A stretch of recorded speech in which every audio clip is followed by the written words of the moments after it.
Hey South Hills, as a church, we have 8 values that define who we desire to be as a collective church and as individual followers of Christ. I think it's important to share these values and what they really mean with all of you. The value I want to unpack today is this: we honor God with the gifts He has given us. You see, each one of us is unique with our own personality, our own talents and abilities. It's like God handcrafted each of us, and He did it for a specific reason. So the natural question is, what's the reason? Well, it's simple. He wants us to use these incredible gifts to partner with Him. In the book of Romans chapter 12, verses 4 through 6, it says, "Just as our bodies have many parts and each part has a special function, so it is with Christ's body. We are many parts of one body, and we all belong to each other. In His grace, God has given us different gifts for doing certain things well." One way we do this practically at South Hills is to encourage everyone to serve in some capacity. It could be right here on your campus, or it could be in our community. You'd be surprised how even the smallest acts of service can make such a huge impact. But it's not just about doing things. It's also about understanding who you are and how God has wired you. This week, I'd like to challenge each of us to do one simple thing. Think about a gift God has given you and a way that you can honor Him with that. Then make a plan for how you're going to put it into practice, and make sure to follow through with it this week.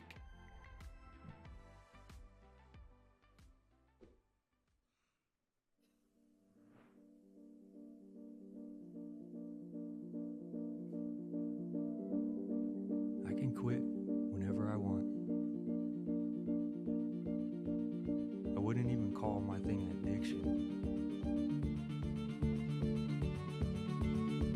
It's just something I do. It relaxes me. It's not like it's hurting anyone.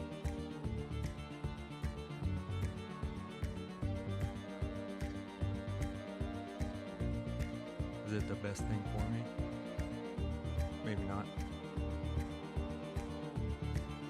But I can quit whenever I want.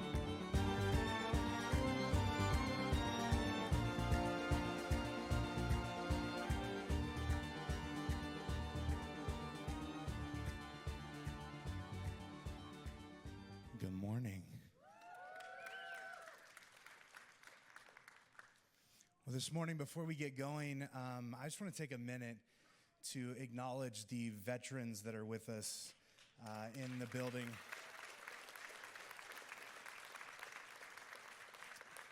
If you served, we're so grateful for your sacrifice and your service, and we just want to say thank you. For a lot of us, it's just a weekend where we get a little extra time off a week, work or school, but for a lot of people, there are a lot of memories of what they sacrificed in order to gift us with the freedom we have. And so we just want to say thank you. Can we give it up for all of our veterans?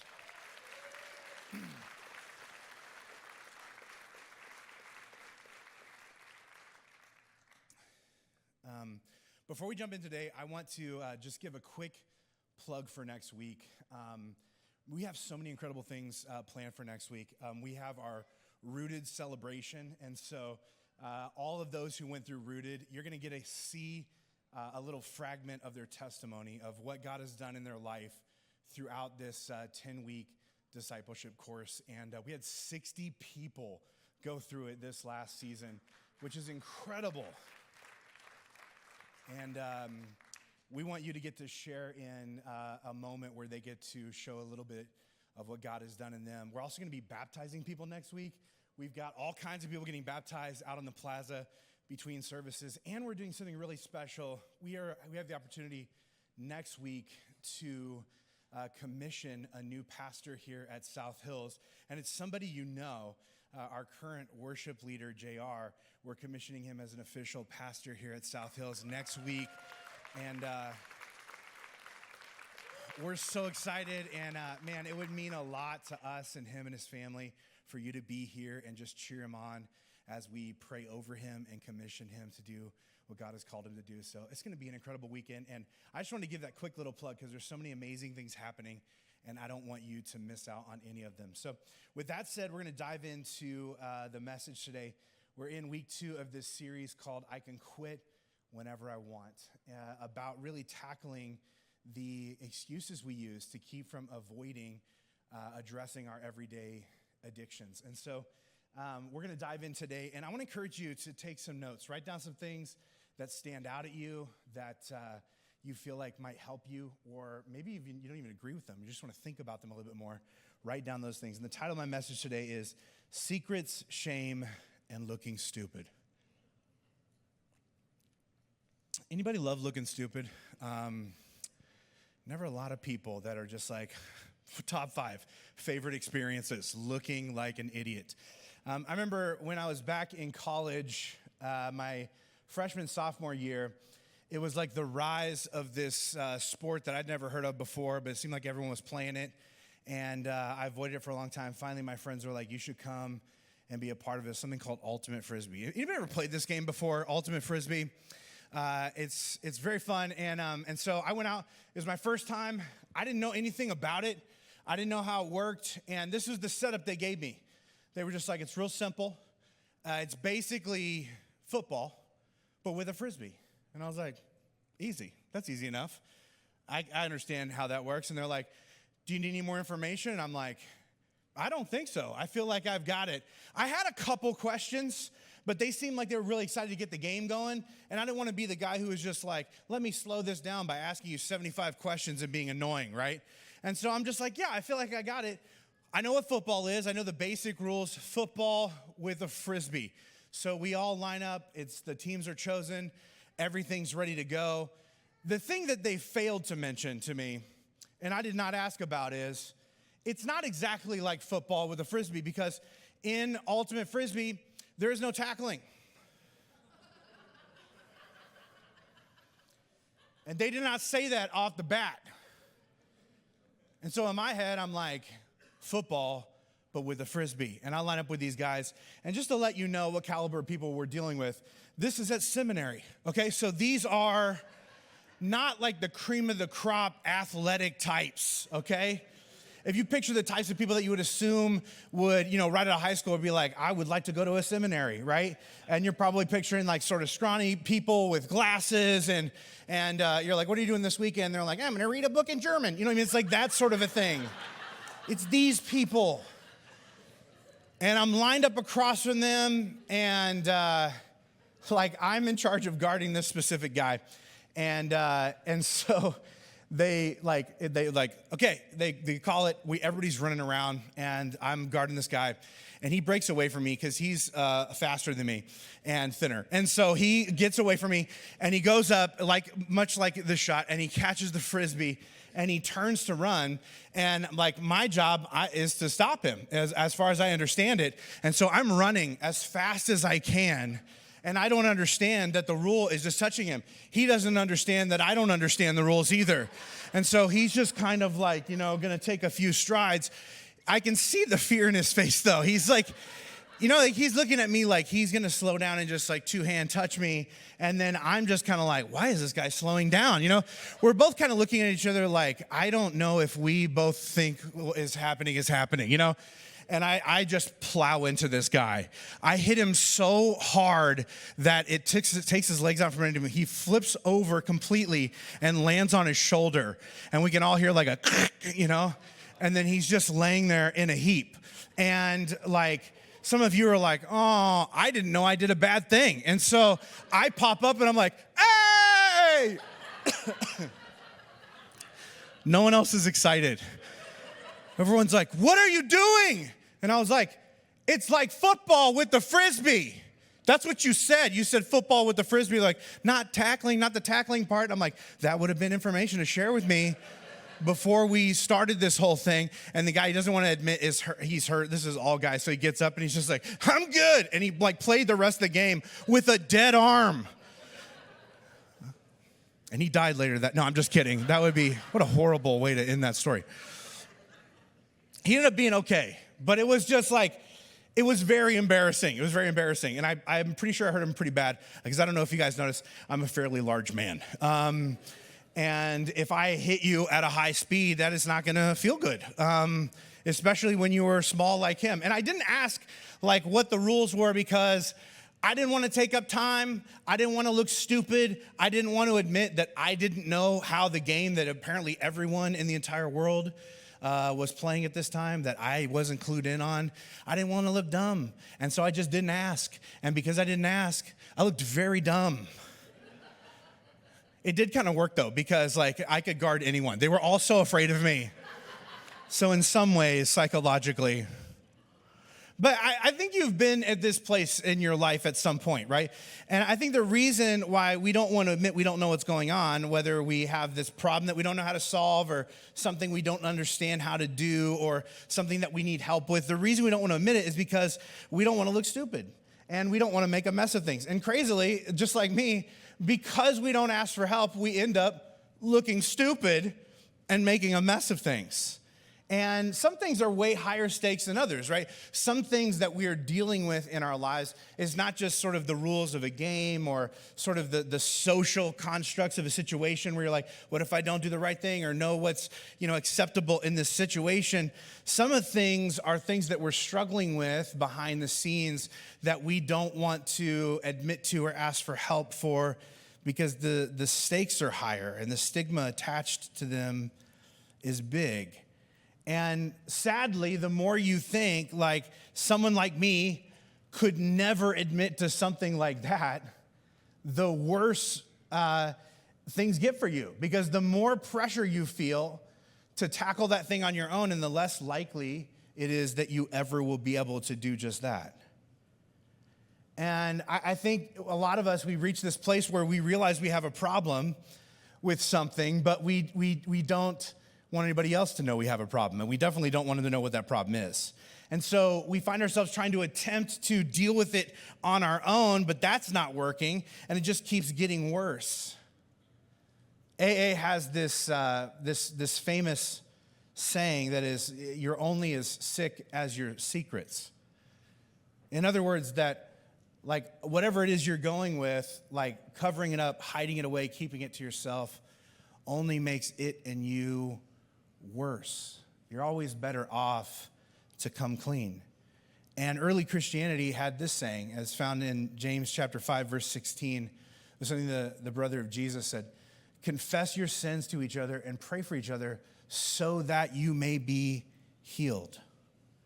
And both of these two concepts mirror one another. Really, the same sentiment is true and is linked about both of these things. This idea that self-destruction can thrive in solitude, but recovery always requires community. In the 12-step program, step number 5 is to admit to God, yourself, and another human being the exact nature of your wrongs. And is there anything less we want to do?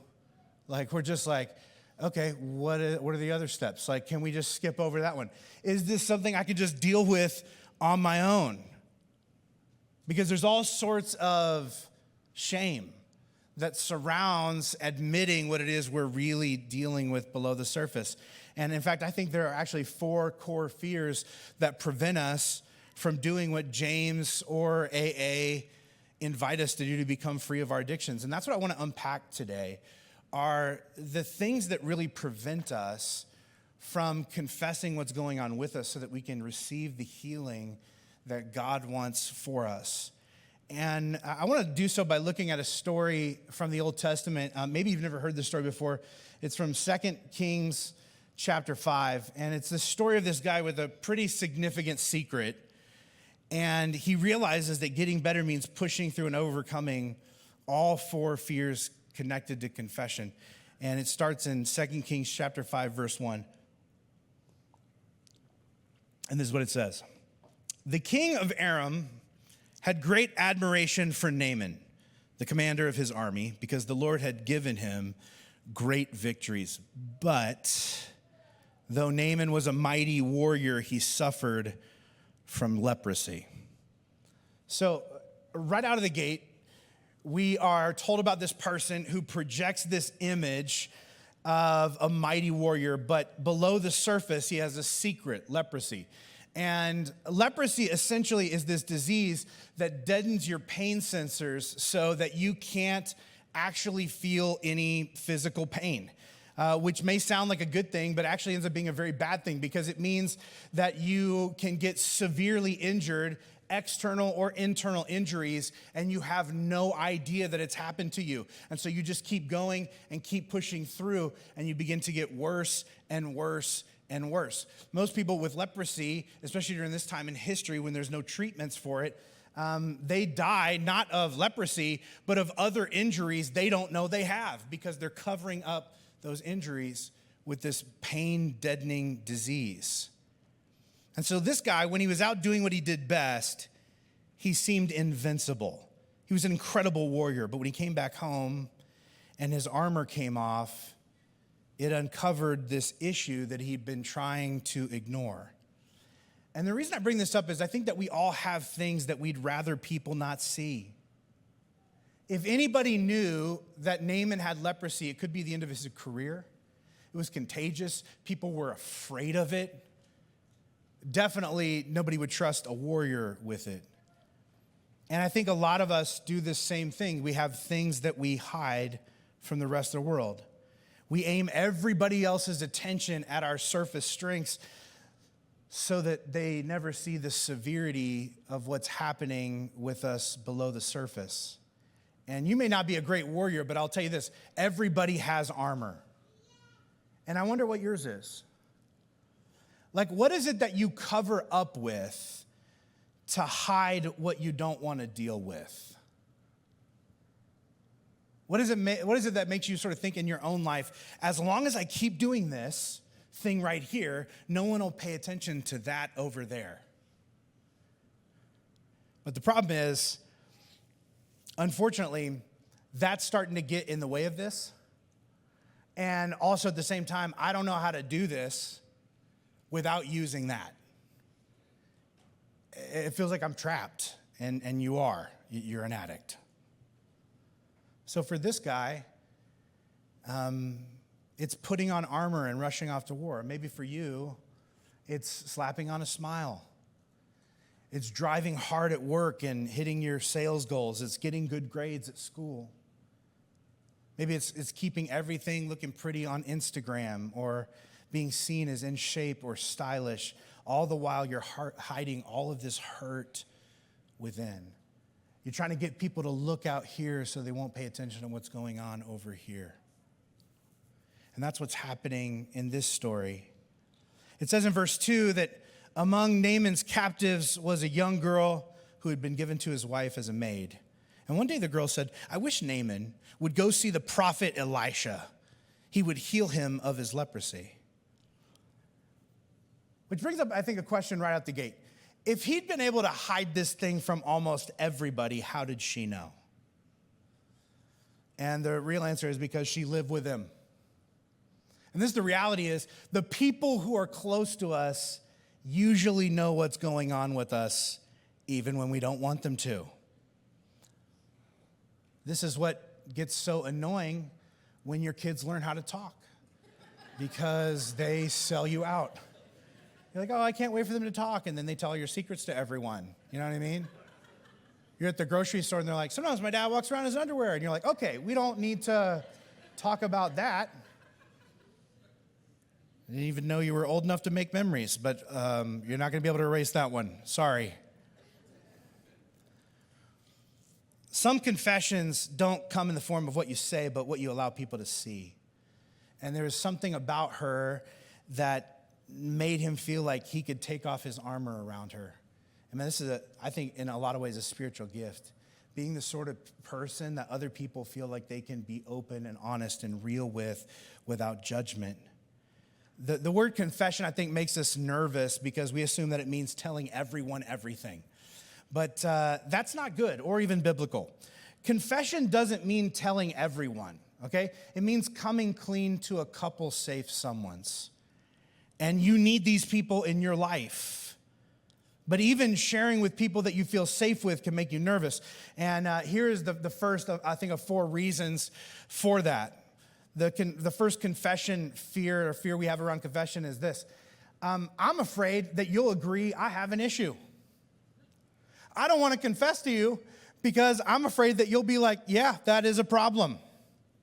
You know what I want to hear when I tell someone like, man, I think I have an issue? I want them to say, no, you don't. No. You're doing great. You're doing fine. It's not that big a deal. It's all in your head. I call this the do I look fat in these jeans paradox, okay? You don't want to know.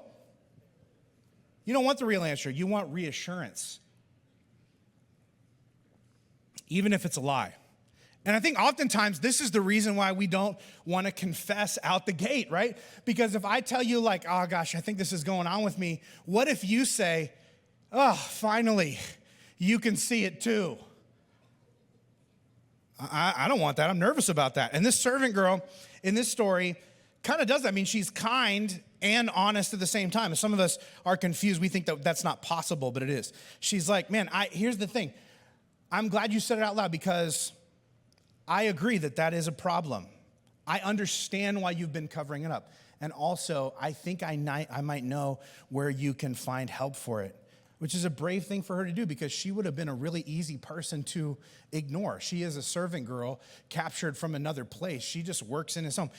She has no real authority in his life. She's just someone who knows him well. She can tell that he's suffering and she cares about him deeply.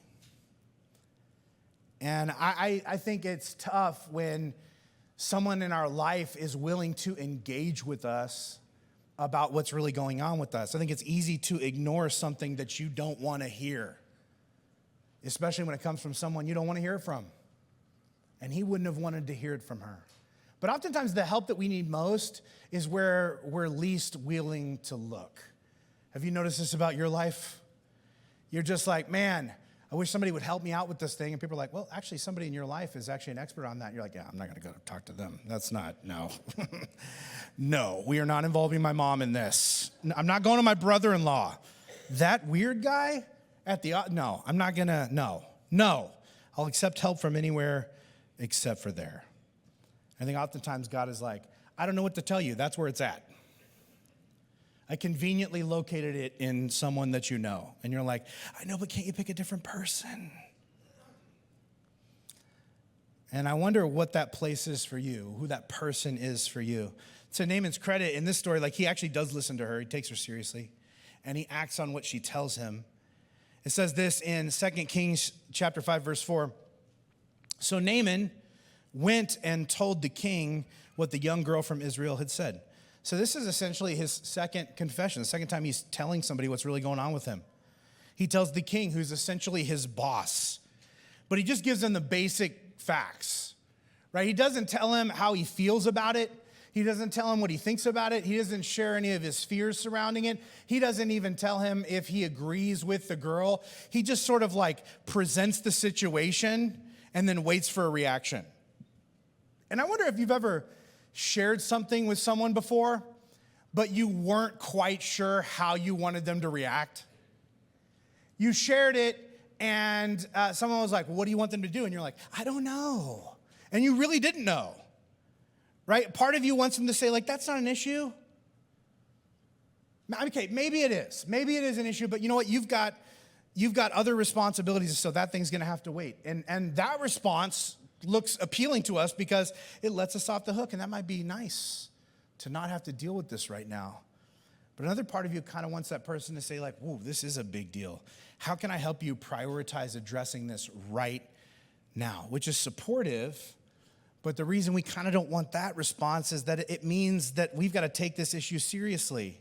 And that's probably going to require you to rearrange your life, which brings us to the second fear we have surrounding confession, which is this. I'm afraid I'm going to have to rearrange my plans and my priorities. I'm afraid that if I actually come clean about this, that dealing with it is going to require me to rearrange my life, and I don't want to have to do that, especially right now. But unfortunately, there is no way to change your life without changing your life. Isn't that annoying? You're like, God, can't you just do some sort of a magic trick where I don't really have to try or do anything different? And I'm just like, better tomorrow. And God's like, I could, but that doesn't really help you. So no. For Naaman to get better, he had to take time off work. And for some of us, we're just like, okay, take time off work. But his job was a general, the main general in an army at war. A crucial war. And he goes to his boss and is just like, I'm not doing good. I'm going to need like a couple months just to like figure some stuff out. Man, that's a big decision to make. It's an inconvenient time for him and everybody else to make this decision. I think like we find ourselves in the same place. Like we don't want to have to take time away from something that we like and are good at to admit to and address something we don't like about ourselves and are not good at. So most of us just don't do it. We tell ourselves things like, well, I don't want to have to stop eating this way in order to get healthy. I don't want to have to eliminate this from my schedule in order to get more sleep, because I don't want to have to tell people no or back out of things. I don't want to have to spend less on this thing that I really like investing in order to get out of debt. Like, I don't want to have to make new friends in order to avoid getting caught up in the same issue over and over and over again. And yet, despite his fear around this, he confesses to the king. And the king, interestingly, tells Naaman, like, dealing with this issue, it ought to take precedence over everything else that's going on in your life right now, including your job and the goals we have together. Wow, that's a great boss. Especially, for a evil pagan king. But he treated his employees well, and I think we can't overlook that.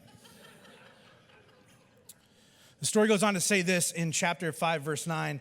So Naaman went to the prophet's house, and he sent a messenger to tell Naaman, go and wash 7 times in the Jordan River, and then you'll be healed of your leprosy. And Naaman became angry and stalked away. You ever stalked away? Angry stalking, by the way, not an uncommon reaction to someone else's disappointing response to your confession. Because it's hard enough to humble yourself and actually ask for help. And then, in his situation, the expert Naaman goes to, telling that his healing is contingent upon him doing something he doesn't want to do. What is that thing? He is going to have to take off his clothes in public and bathe in the Jordan River, which the thing that maybe you don't know that these people understand at this time in history is that river was essentially the sewage runoff for the entire region. So basically the prophet tells him, you want to get better, get naked and go take a bath in the river of poo. And he's like, I don't want to do that. Why doesn't he want to do that? It's not actually a hard thing to do. It's not that it's difficult. It's something else that holds him back. And I think it's the third fear that we have around confession is we don't want to tell people what's going on with us because I'm afraid I'll have to do something embarrassing or uncomfortable to get better. We're like, I want to get better as long as I don't have to do anything I don't want to do to get better. Anybody else think like this? Just me? But often the thing that you most need to do is the thing you least want to do. And sometimes that thing is bathing in a river of poo. Hopefully that's not what God challenges you to do. Although for some of us, the difficult things that God has pushed us to do to get better, we're like, I'll take the river of poo. This is way more difficult than that. And I wonder if you've noticed this about yourself, that these things that you least want to do, it keep arising as the thing that God is just like, you want to get better? Do this. And we're like, no, I don't want to go to counseling with my wife. I don't need to join a recovery program. No, I don't want to do that. I don't need to be part of a growth group. That's going to be weird. I don't need to implement that stupid habit. That's beneath me. Besides, I tried that before for 2 days in 2005, and it didn't work. And we just die on these hills of, I refuse to do the one thing that's going to help me get where I want to go. Which is why a lot of us stay trapped, because all healing requires humility. And oftentimes it's the one price we don't want to pay. I don't want to have to humble myself in order to get better. If it's uncomfortable or embarrassing, no thanks. Not for me. Is there another way? And oftentimes there's not. And we get mad, and so does Naaman. In fact, he rants about it. Here's his rant. It's awesome. Verse 11. I thought the prophet would certainly come out to meet me. He didn't. He sent an intern, by the way. I expected him to wave his hand over the leprosy and call on his God and heal me. The rivers in Damascus, where I'm from, are better than the rivers of Israel. Less poop in them. Why can't I wash in them?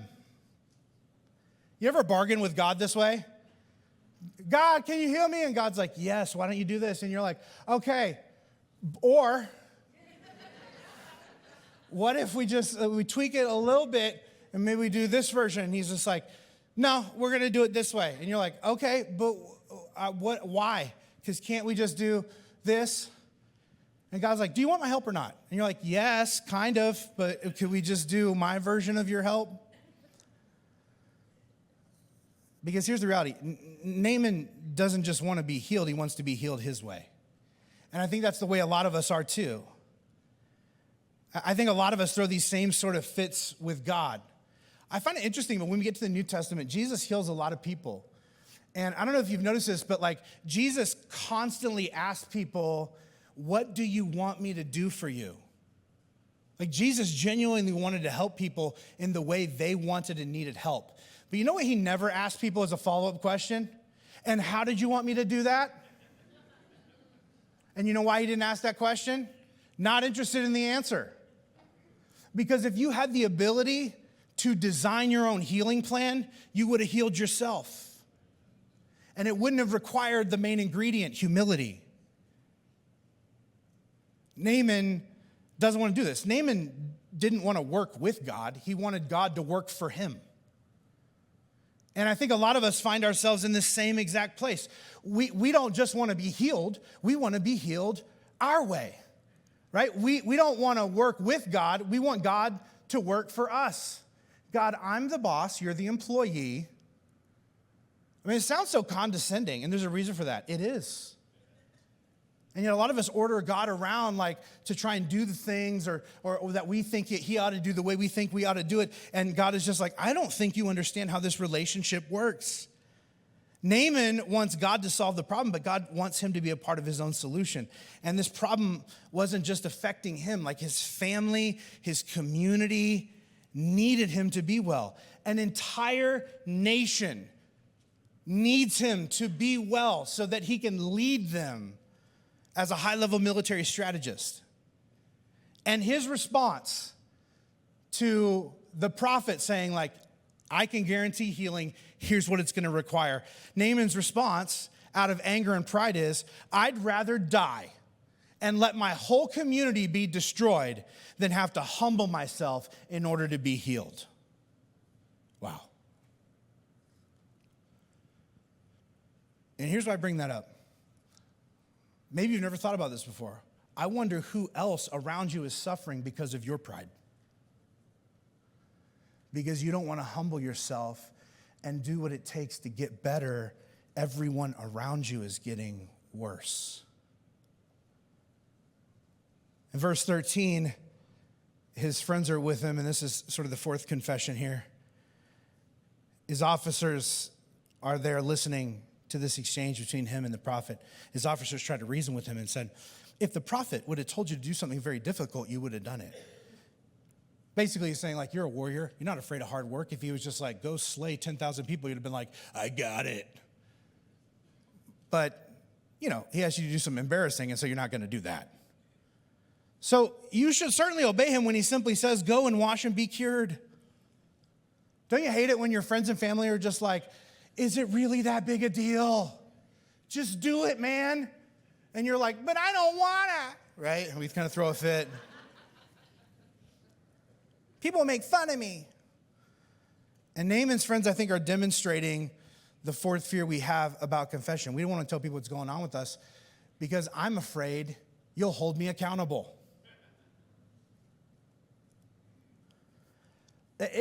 Like, if you don't have a pattern of addiction or you haven't become aware of your own pattern of addiction, let me just tell you how addicts think. This is how addicts think. I want to get better, and I want you to help me get better by keeping me away from this thing that I keep doing, except for the times that I still want to do it. And then I want you to leave me alone. And then when I do it because you left me alone, I will blame you and do it more to cope with the fact that you didn't do your job. We're terrible.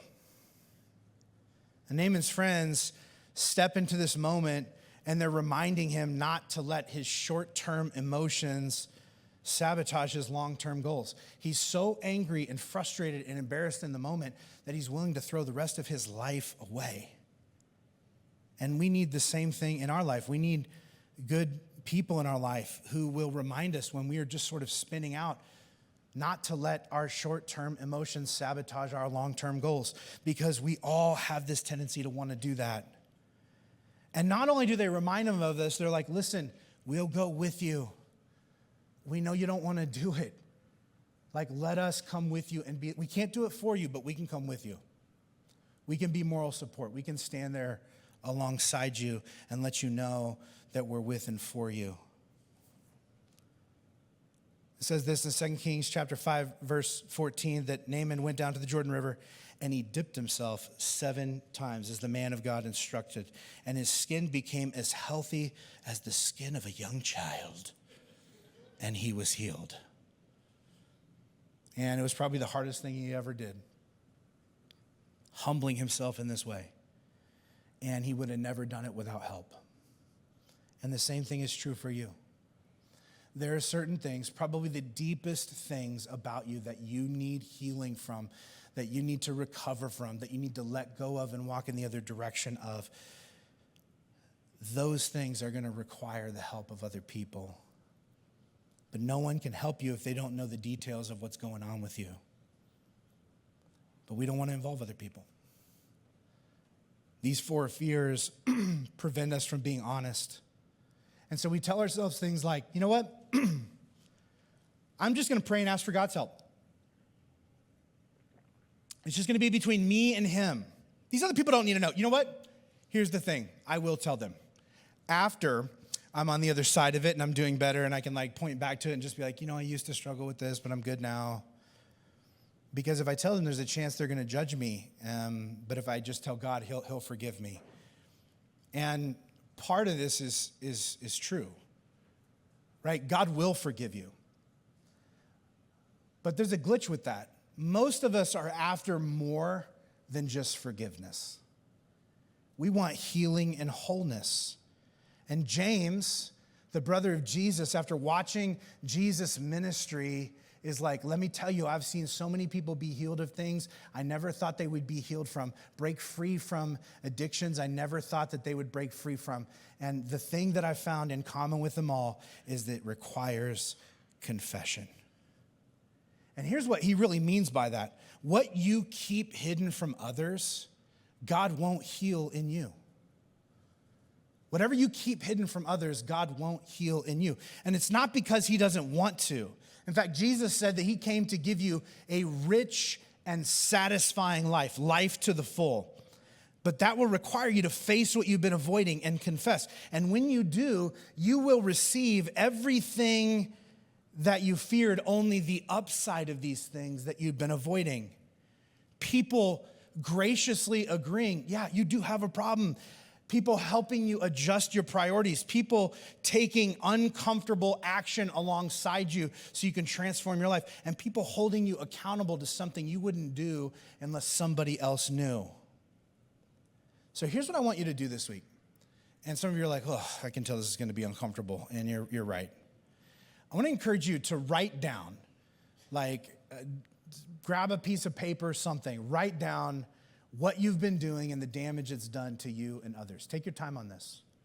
This is what I've been up to. This is what I've been thinking. This is the thing I've been using. This is the thing that I've sort of man, I've leaned on that to make myself feel better, and it's really just making me worse. And then I want you to choose someone from your spiritual community to read your confession to and ask for help. And I know you feel like I can't do that. It's too shameful. Someone like me would never be able to admit to something like that. And that thought will keep you trapped until the day you push past it. And the truth is, you can do this thing that you tell yourself you can't. And in fact, there's a verse in the New Testament that gives us this reason why. Last week we read this verse in Hebrews chapter 12, the first verse, which has kind of been like a theme passage for this series in my mind, where it says that we should throw off all of the weight that slows us down, including the sin that trips us up and entangled us, and run the race that God has set out for us. And then it goes on to say this, Hebrews chapter 12, verse 2, because of the joy awaiting him, Jesus endured the cross, disregarding its shame. Think of all the hostility he endured, and then you won't become weary and give up yourself. After all, you've not yet given your lives in your struggle against sin. And here's what I think is interesting about this. Jesus had to bring others in on the process of defeating sin as well. Because Jesus doesn't ask you to do anything that he isn't willing to go first and do. The difference is the sin that he had to suffer for was ours, not his. And that suffering, that life-transforming public, like everyone knows and sees everything moment, it wasn't private. Everybody got to see it. But the thought of what was waiting on the other side of it is what allowed him to push through. It says that the reason why Jesus was able to do these difficult things that he didn't want to do in order to transform the lives of humanity is because he was thinking about us when he did it. And I would imagine that this was part of what motivated Naaman to push through the 7 dunks in the river he didn't even want to walk near, picturing the joy that he stood to claim ahead when he was able, after this humbling process, to go back to his family and be healed. To go back to his family as the best version of himself, his wife, his kids, his coworkers, his boss, his community. He's like, you know what? I can suffer through this because of what I stand to gain if I do. It's his focus not on the difficulty of the moment, but on the gift of the future when he presses through to the other side. This is a Jesus tactic. And the author also says here that, like, you've not yet given your life for your struggle. In other words, he's trying to tell us something that we doubt is true. And I think what he's trying to tell us is bringing others in on your struggle won't kill you. You think it's going to. If I tell people my life is over, and yet this passage is saying bringing others in on your struggle won't kill you, but you know what it will kill? Your secret. Your secret will die that day. And the death of your secret is the beginning of a new kind of life, because it means that you have access to the one thing that you need in addition to God and your willingness to move forward. You need the support of other people, of people who love you, of people who see your potential, of people who want the best for you, of people who believe you can battle through this and make it to the other side. Confession kickstarts the process of healing that only comes from partnering with other people. And this is why God pushes us to do it over and over and over again in Scripture. And unlike all the movies portray, confession isn't this moment of sitting like in a little sterile box and telling a priest, like, oh, I did this, this, and this. It looks more like sitting in a small circle of people that you trust and saying, My name is Adam, and I have a problem. I need help. It's overtaking me. I want to be better. I'm called to be better. There's a lot at stake because there's a lot of people I love who are suffering as a result of my suffering. I can't do it on my own. I need help. I need you to know, because I need you to walk with me so I can get more than just forgiveness. I can get the freedom on the other side of allowing God to piece my life back together. And some of us, so many things have wreaked havoc in our story. And maybe it's drugs, maybe it's alcohol, but maybe it's Netflix, maybe it's depression, maybe it's caffeine addiction, maybe it's the approval of other people, maybe it's the inability to say no to something that you don't want to do but feel obligated to. I don't know what that thing is for you, but I do know that confession is essential to healing. And I want to pray that today would be the day that, like Naaman, you humble yourself and get the first taste of healing. So we're going to pass this mic around. Just let everyone tell their deepest, darkest secret. I'm going to start right here. No, I'm just kidding. Some people are like, I will never come back to this church again. Now, I want to just pray for you. And my prayer is that you will find someone this week that you can be real with, who will help you take steps forward. Would you bow your heads across this room as we pray? God, we just acknowledge to you this morning that we have a deep need for you. We all have things going on in our lives. We have certain things that we realize are a problem. We've realized that it's not good for us. We realize that we are losing the battle against it. We just don't want to bring anybody else in on it. And we want to just deal with it, us and you. And yet today, I think you're trying to remind all of us that the way you heal us is in partnership with other people. And God, I pray that you would bring to our mind, whether it's somebody in our small group, whether it's somebody in our rooted group, whether it's a pastor, whether it's one of our volunteer leads, whether it's somebody in the I Said Yes or prayer corner, whether it's a good friend that we know and trust. God, I pray that this week you would give us the courage to actually admit what's tripping us up so that we can begin to move forward. God, you want to give us a rich and satisfying life.